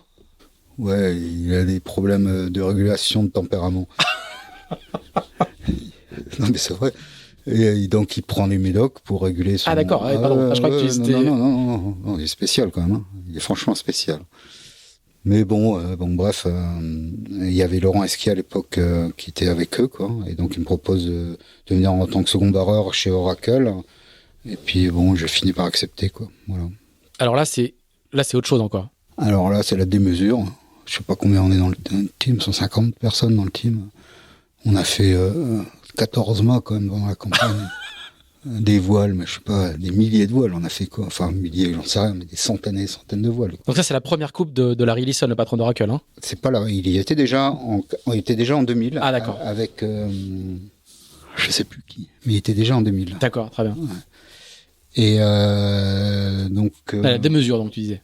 Oui, un budget quasi limité. On était quand même 38 navigants, quoi. Donc 2 bateaux, toujours 10% de malades. En gros, c'est ça. Hein. Donc il y avait vraiment beaucoup de monde. 3 personnes qui dessinaient les voiles. Donc un seul n'avait le droit de mettre la signature, finalement. Non, c'était un gros team, quoi. Un gros team. Ça, j'imagine que c'est pas du tout la même ambiance que les kiwis. Non, pas du tout. Autant que les kiwis, c'était très familial, finalement, très centré sur eux. Autant là, il y a beaucoup de nationalités, à la fois dans la partie navigante comme dans la partie design, conception, réalisation, quoi. Et un gros team, quoi. Et ça t'a plu? Tu peux dire maintenant. Non, il y a un côté qui m'a plu, un côté qui m'a pas plu du tout. Maintenant, c'était vraiment pas facile. J'étais tout le temps en relation avec Dixon, et encore une fois, lui, il est quand même spécial, quoi. Donc, il fallait le gérer. Ouais, c'était pas facile. J'ai laissé beaucoup de mes ongles. Mais bon, voilà, il y avait quand même des mecs qui étaient vraiment top, hein. Des Français, il y avait Michel Carmarek qui était avec nous, avec qui je m'entendais bien, qui avait gagné l'Admirals Cup avec nous aussi en 91, hein. Donc il y avait Julien Crescent aussi en tant que navigant. Je pense qu'il y avait peut-être un autre Français, je me souviens plus. Et qu'est-ce que tu apprends là, dans un défi comme celui-là? Tu apprends un peu l'organisation générale, la gestion. C'est moi qui faisais le programme sportif, et il faut pas te gourer, quoi, parce que quand tu pars sur l'eau, t'envoies 70 personnes, je sais pas combien de bateaux, 5 bateaux météo, 10 Zodiac, un gros bateau pour tout le matos, donc on gérait la partie sportive. C'est quelques responsabilités. C'est une armada, quoi, à chaque fois. Ah ouais, c'était une armada. Là, c'était étonnant, quoi. Je promets. Donc, j'ai appris à être un peu plus rigoureux, quoi. Le premier jour, je suis arrivé en retard au briefing. Je suis pas arrivé après. Le français. Aussi, j'avais un concours de circonstances très défavorable, mais bon, parce qu'avec l'équipe, j'avais appris à être à l'heure. Je te rassure. Mais bon, voilà, c'était. Et puis un skipper qui se prend plus fort qu'il ne le croit et qui finalement plante le team, quoi. C'est Dixon le skipper encore. Ouais, c'est lui qui. Ça devait pas être le skipper, hein, puisqu'au départ le skipper c'était un autre kiwi, son nom m'échappe, avec un tacticien qui était un Américain, John Kostecki. Et en fait, durant la campagne, Dixon, il en rêvait, et il a fini par prendre la barre, quoi, par concours de circonstances, et provoqué par lui, quoi. Et donc, voilà, c'est lui qui barrait lors de la coupe, vraiment. Et il savait pas prendre le départ, ou très mal. Et donc, on a raté en demi-finale contre Luna Rossa et James Fittil, on a raté tous les départs, quoi, en gros. Là, t'étais à bord, non? T'étais pas à bord. Non, j'ai pas été à bord. T'as pas été à bord sur la. Non, j'ai pas le droit. Alinghi va conserver. Alors donc la finale, c'est quand même, la coupe, c'est quand même les Kiwis contre Alinghi, et en avalance là. Hein. En avalance, ouais. Conditions incroyables, superbes. Qualité de la vie aussi incroyable. Et par contre là, chez Oracle, on n'a pas trop navigué, hein, je peux vous le dire. Ah oui. Ah putain. Là, on naviguait pas, quoi. On naviguait pas. Quand il y avait les faillasses, il fallait pas naviguer parce que les gars, ils n'arrivaient pas à dormir. L'été, il fallait pas naviguer parce qu'il faisait trop chaud. C'était étonnant, quoi. Et puis quand on naviguait, on partait. La brise, de toute façon, la brise, elle se levait à 14h, en gros. Donc on quittait le quai à 13h, et puis il y en a plus à 17h. Donc à 17h, tu rentres, quoi, grosso modo. Donc là, c'était pas très usant au niveau nombre d'heures de navigation. On avait le temps de faire autre chose, on a fait du match race, on a fait du petit bateau, on a fait plein de choses, quoi. Voilà.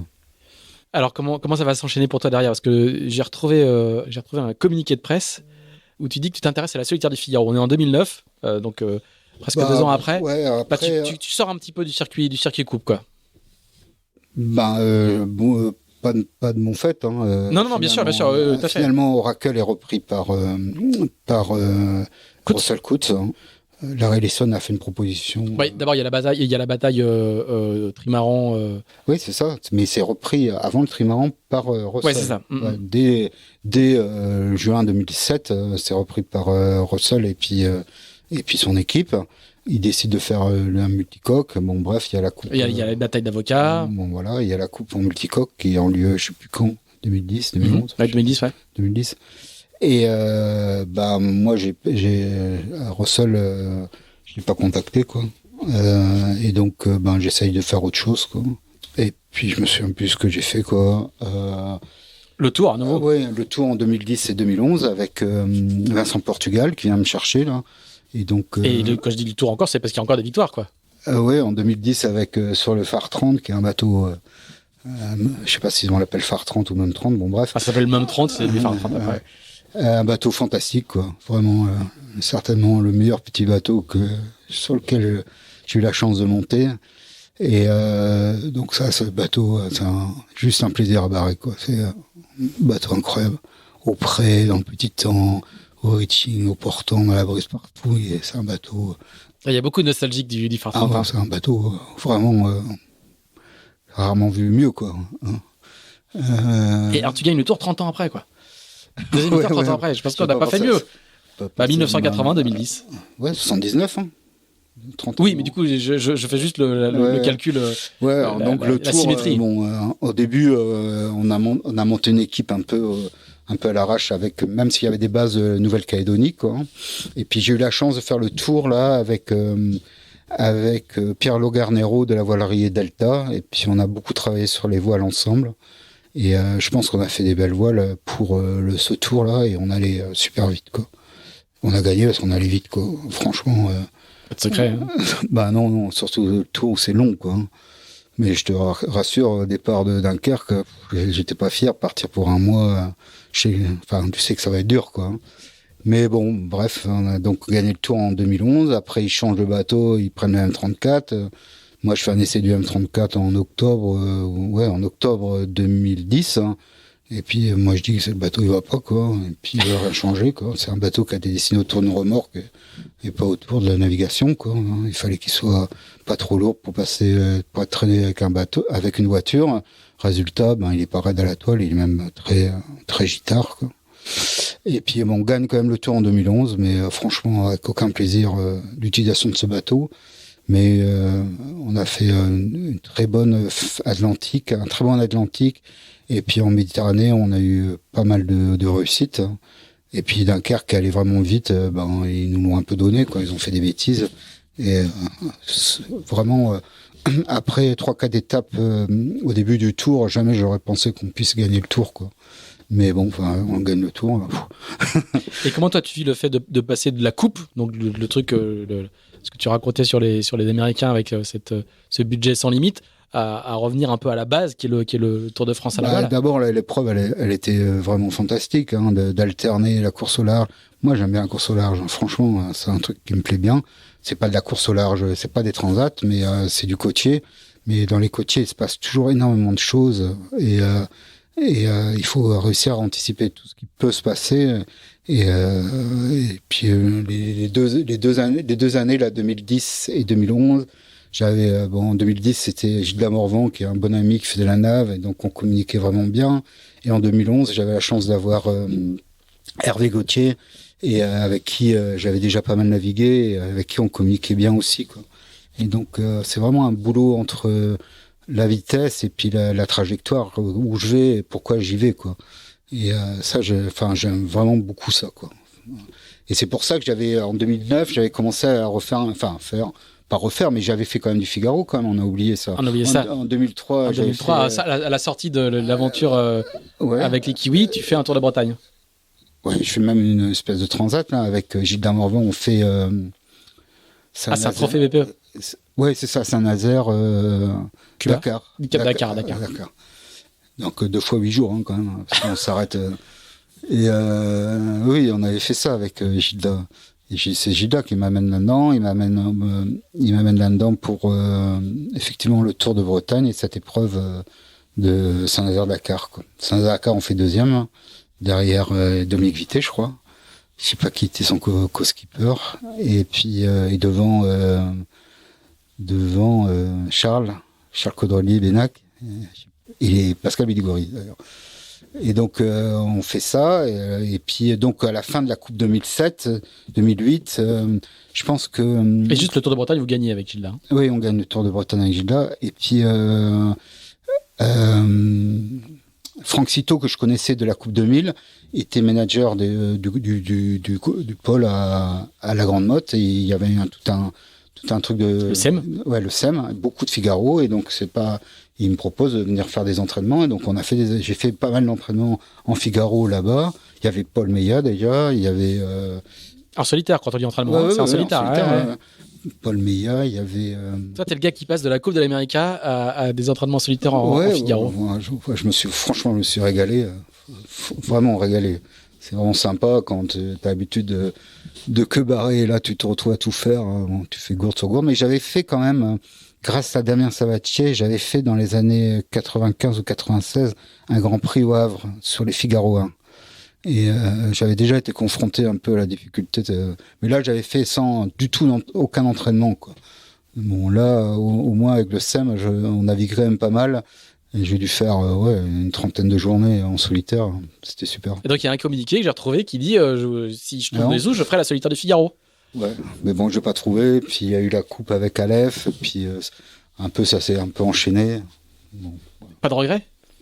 Oh, ben si, il y a des choses que j'aurais bien fait, que j'ai ratées, ça c'est sûr. Donc la Mini Transat, la solitaire du Figaro. La Mini Transat, j'ai eu la chance avec Banque Populaire en 2013 de naviguer sur le Mini qui était à Foyle. Là, où on testait. Il faut raconter un petit deux peu. Deux foils différents, et j'ai découvert ce bateau-là que je connaissais pas du tout, qui est un bateau incroyable. Alors on fait une petite pause dans le déroulé, c'est-à-dire que on va raconter. C'est dans le cadre de la préparation pour les foilers pour les foilers monocoques, quoi. Ouais. Enfin, c'était dans le cadre du Vendée Globe 2016. Ouais, c'est ça. En fait. L'idée de mettre des foils commence à faire son chemin plutôt que des dérives. Déjà, les dérives, on les mettait un peu d'une certaine façon pour sustenter, provoquer de l'allègement sur le bateau. Et donc là, l'idée, c'est de faire des foils. Et donc, on teste 2 types de foils. Alors, vous louez un bateau de légende. Excuse-moi. Alors, le 198. Oui. Il s'appelle Carène Liquide, double vainqueur de la Mini Transat, un plan Sébastien Magnin. Voilà.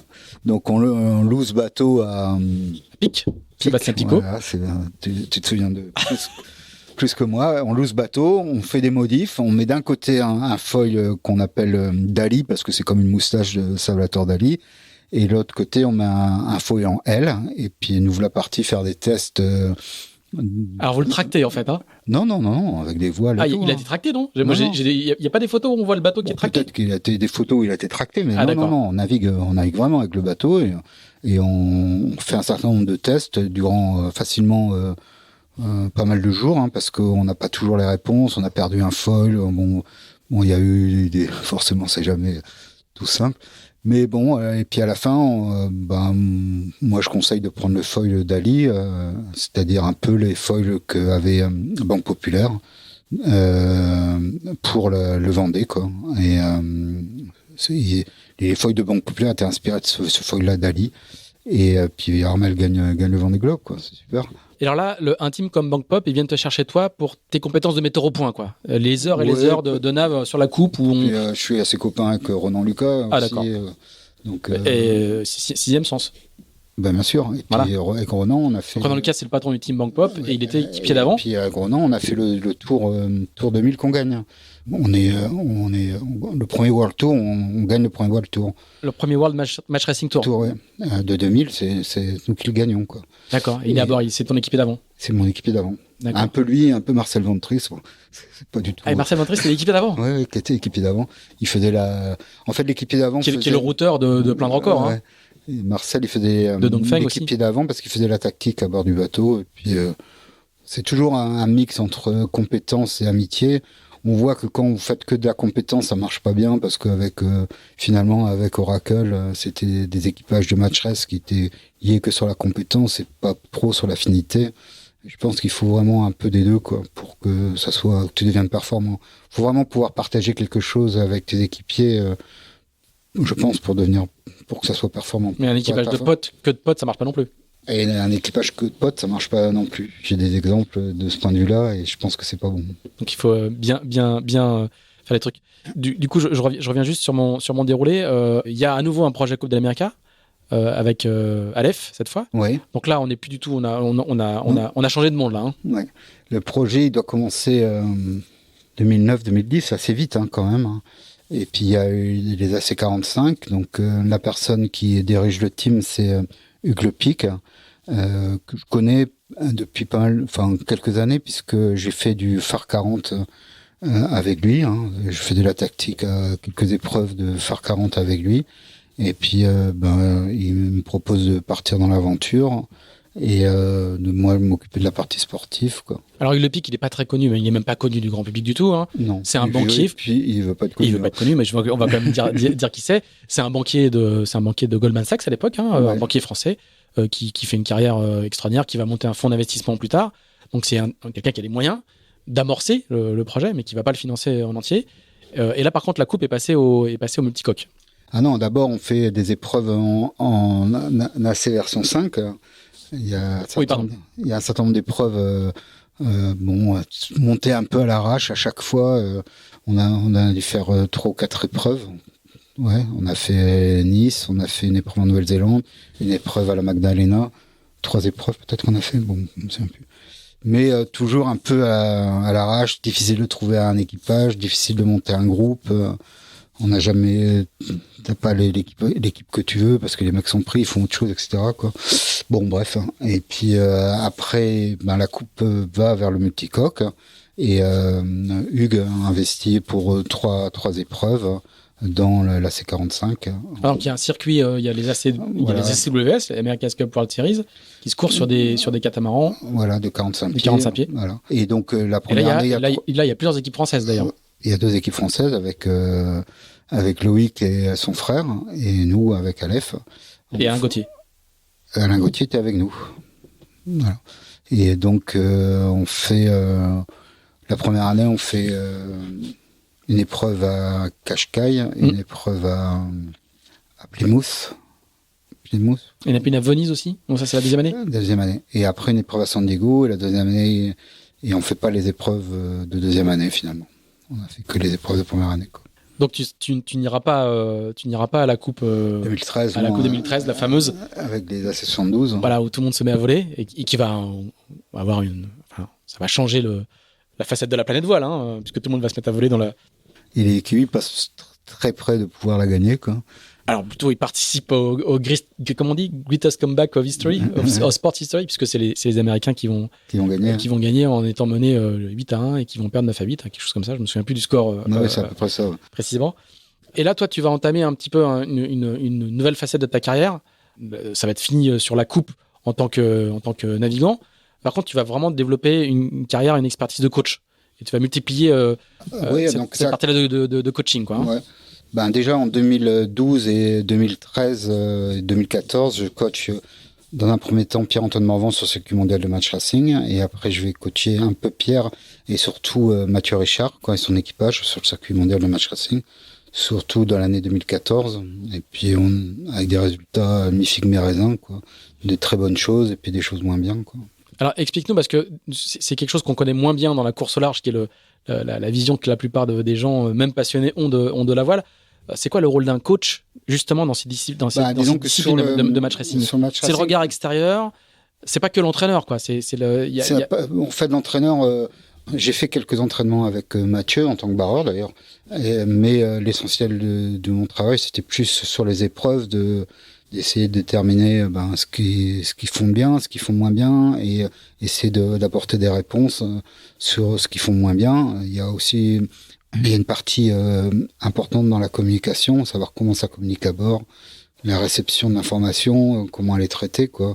Parce que des fois, le barreur, il a des trucs dans sa tête dont l'équipage n'a connaissance que finalement quand il le réalise. Donc, c'est des choses qu'il faut éviter. C'est-à-dire qu'il faut que plus le barreur arrive à anticiper et à le formuler de vive voix, plus l'équipage peut anticiper, et donc c'est des choses qui sont importantes pour ramener la performance, quoi. Voilà. Et donc j'ai coaché les deux équipes très différentes d'ailleurs, entre Pierre-Antoine Morvan et Mathieu Richard. Et qu'est-ce qui leur manque pour aller au bout, parce qu'ils passent pas loin, hein. Oui, ils passent pas loin. Mathieu Richard notamment qui va échouer dans rien, quoi. Moi, je garderai ça pour moi. D'accord. Mais bon, Mathieu, il va vraiment passer pas loin, 2 années de suite, comme Sébastien Coll est passé pas loin 1 année de suite, quoi. Mais ça l'a pas fait, quoi. C'est une somme de détails, comme tu le disais tout à l'heure, et chaque détail compte, quoi. Oui. De toute façon, c'est le haut niveau dans tous les sports, hein. C'est le souci du détail, mais dans la voile, c'est particulier parce qu'il y a le matériel, il y a quand même les éléments extérieurs. Les éléments extérieurs, effectivement. On fait quand même un sport où on maîtrise pas le carburant, hein, pas comme en Formule 1, quoi. Ils ont d'autres soucis, mais bon. Chacun ses petits problèmes. Ouais. Avant de passer à ton retour à la coupe en tant que coach de Franck Hamas, tu vas retourner à Dunkerque un petit peu? J'ai une ligne dans ton CV, c'est directeur général d'Ambition Dunkerque. En fait, Guillaume Florent, qui a été médaillé aux Jeux, je sais plus quelle année, bon bref, 2008 peut-être. Ouais, en Fine. En Fine, ouais. Directeur des sports de la ville de Dunkerque, et il me propose de rejoindre l'Ambition Dunkerque. C'était une structure qui avait la volonté de faire de la voile de haut niveau, quoi. Et donc, je rejoins l'Ambition Dunkerque en novembre 2014. Et puis, dans le même temps, il y a Franck qui me propose de faire le coaching en Extrême 40. Donc, j'accepte. Franck Hamas. Avec Franck Hamas, ouais. J'accepte de coacher à l'époque Groupama, quoi. Donc, en 2014, je dois le coacher sur 3 épreuves, peut-être en Extrême 40. Une en Chine, une à Nice, et puis une première en Turquie, peut-être. Et puis, Franck, à l'époque, il commençait la préparation olympique avec Sophie de Turckheim. Sophie de Turckheim, elle va m'en vouloir. Avec Sophie. Et donc, il me propose de continuer en 2015 sur le NACRA 17. Hein, et en même temps, il prépare la coupe. Et donc, il me propose aussi de faire le coaching sur la coupe, quoi. Et là, être capable de coacher de la voile olympique sur des petits bateaux, du catamaran de 40 pieds, du gros catamaran pour la coupe, toi, t'as ce côté multi-support. Ce qui compte, c'est pas la technique du bateau, c'est vraiment le regard extérieur. La technique du bateau a son importance, mais elle est réservée à la spécificité de l'équipage. Hein. Moi, mon rôle, c'est plus... c'est un bateau qui marche avec le vent et des voiles, hein, donc... c'est très similaire finalement. C'est vraiment très similaire, quoi. Alors tu vas continuer avec lui sur la coupe. C'est ta dernière campagne à date. Ouais, déjà le NACRA c'était top avec Franck et Sophie. Ouais. On a fait pas mal d'épreuves. On a beaucoup phosphoré pour essayer d'aller plus vite, quoi. Surtout Franck, c'est quand même sa spécialité de phosphorer pour aller vite. Et puis finalement donc on commence à pouvoir faire du GC32 pour préparer la coupe. Et puis en novembre 2015, Franck il tombe à l'eau, il se fait un accident très grave, hein. Très grave au pied, quoi. Et du coup il est obligé d'arrêter le NACRA finalement, quoi. Et bon, c'était dommage parce que le NACRA c'était top, quoi. Ouais.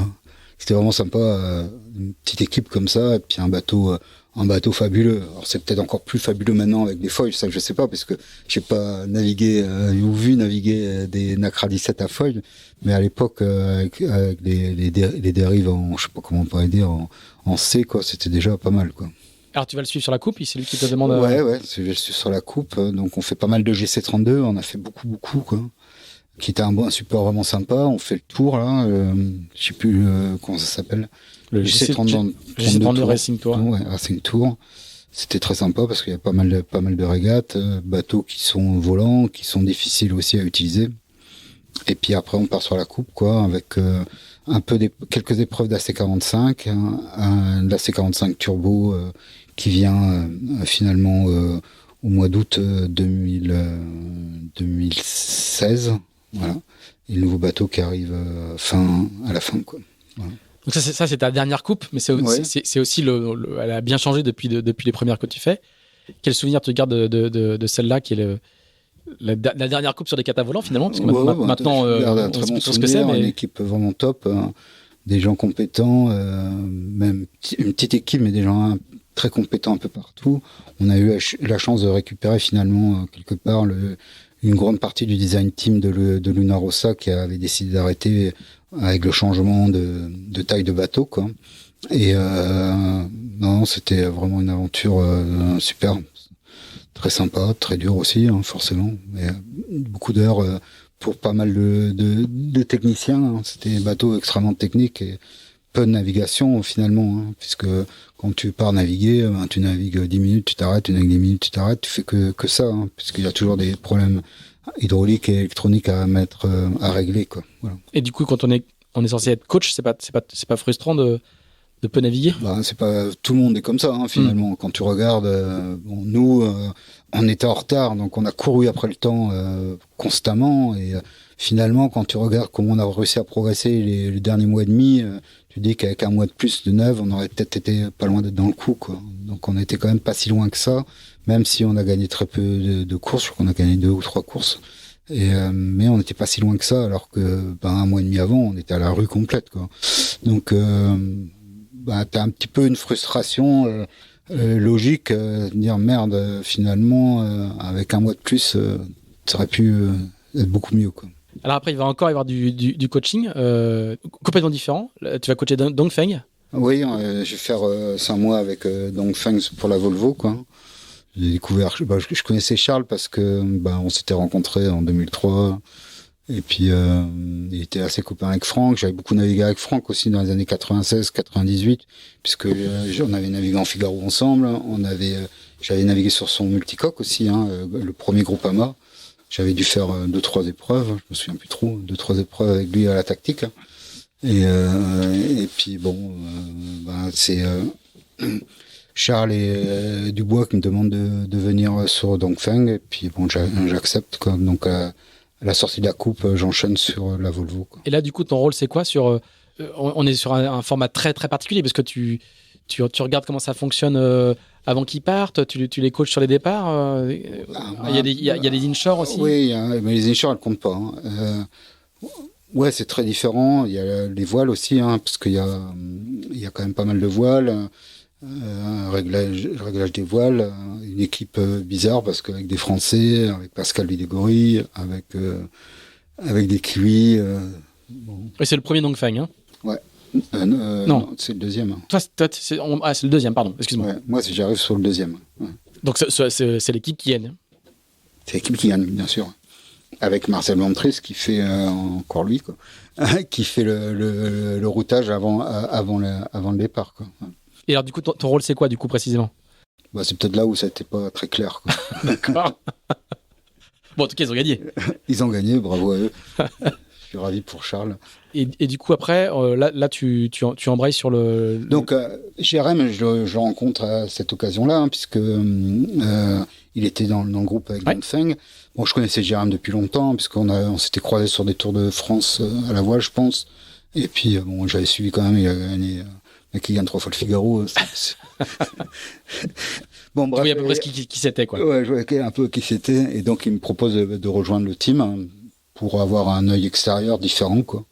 Et donc, j'accepte. Et puis, j'ai fait pas beaucoup en 2018, un petit peu en 2000, puis de plus en plus finalement, puisque cette année, je fais un peu plus que d'habitude, quoi. Donc là, c'est les voiles.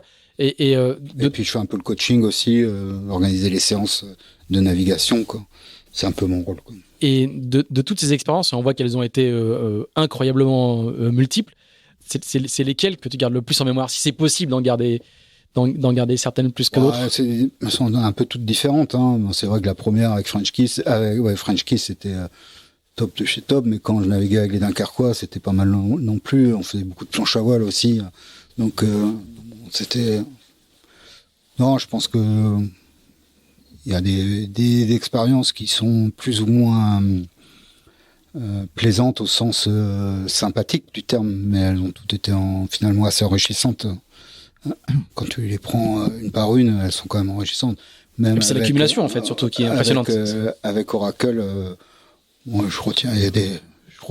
On a facilement tendance à retenir que les choses bien. Bon, voilà.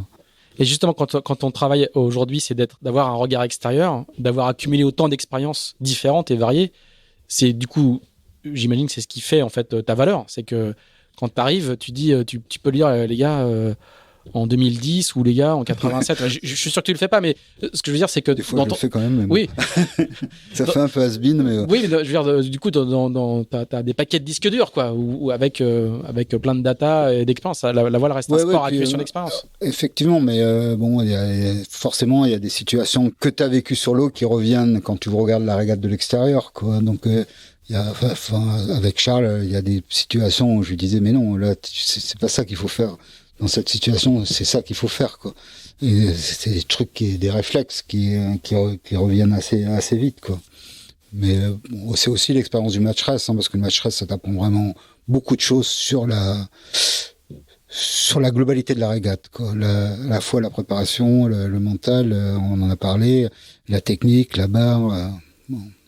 C'est ça qui t'a structuré vraiment. Ouais, je pense, ouais. Et puis le fait aussi d'en avoir fait avec un équipage qui parlait pas ma langue, ça m'a beaucoup, ça m'a obligé à être très, comment dire, analyser la régate d'une façon saccadée, quoi. C'est finalement une succession de tâches qu'il faut simplement mettre dans le bon sens, quoi. Et quand tu les mets pas dans le bon sens, c'est là où ça foire, quoi. Et donc ça m'a beaucoup aidé. Et j'étais d'ailleurs, une des victoires, si tu veux gagner la Steinlager avec un équipage français, et puis l'année suivante avec un équipage complètement kiwi, alors qu'on parlait pas trop anglais à l'époque. c'est vraiment très jouissif, quoi. Mais bon, c'est un aparté. Et dernière question, quand tu vas à Lorient Grand Large et que tu t'occupes des jeunes générations et des futurs grands marins qui sont ministres ou figaristes. Les ministres, je les ai pas encore vus. Hein. Je les ai pas encore vus. Début juillet. Mais les jeunes figaristes. Ouais, il y en a. Qu'est-ce qu'un type comme toi qui a des milliers de milles et des heures d'expérience, sur quoi tu te focalises? Qu'est-ce que tu essaies de leur transmettre? Un peu de bon sens, quoi. Ça, je pense que c'est la première chose. Des fois, des réglages de voile, tu te demandes. Franchement, tu vois, il y a des trucs qui crèvent les yeux, quoi. Après, tu regardes la façon dont ils naviguent, et puis. Bon, il y a des jeunes là qui naviguent bien, hein, quand même. Tu vois de suite, hein, quand même, les gars qui je dirais, percutent. Tout de suite, une journée sur le ZOD et tu sais dire, ouais, tu vois déjà des choses. Ouais, il y a des trucs que tu vois assez vite. Il y a des trucs que tu vois assez vite. Ouais. Et quand tu. Puis bon, le groupe est sympa.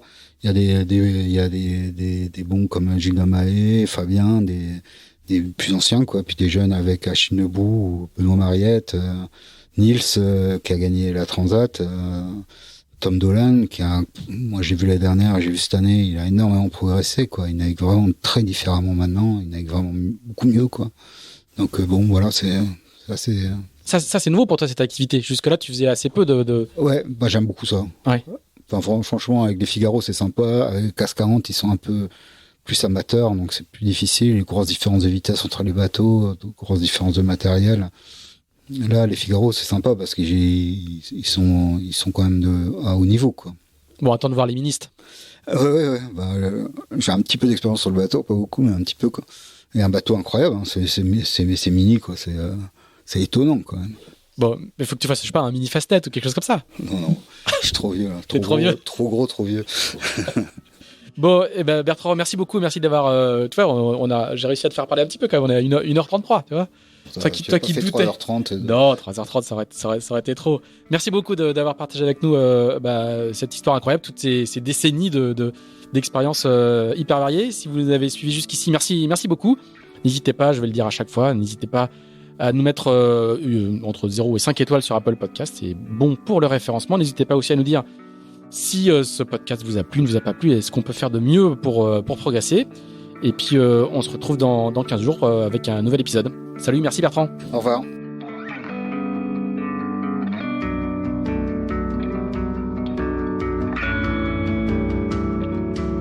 Merci d'avoir écouté ce nouvel épisode d'Into the Wind, produit par Tip & Shaft. Si vous l'avez apprécié, n'hésitez pas à le partager, n'hésitez pas non plus à nous dire ce que vous en pensez, en bien ou en mal. On se retrouve dans 15 jours pour un nouvel Into the Wind. À bientôt!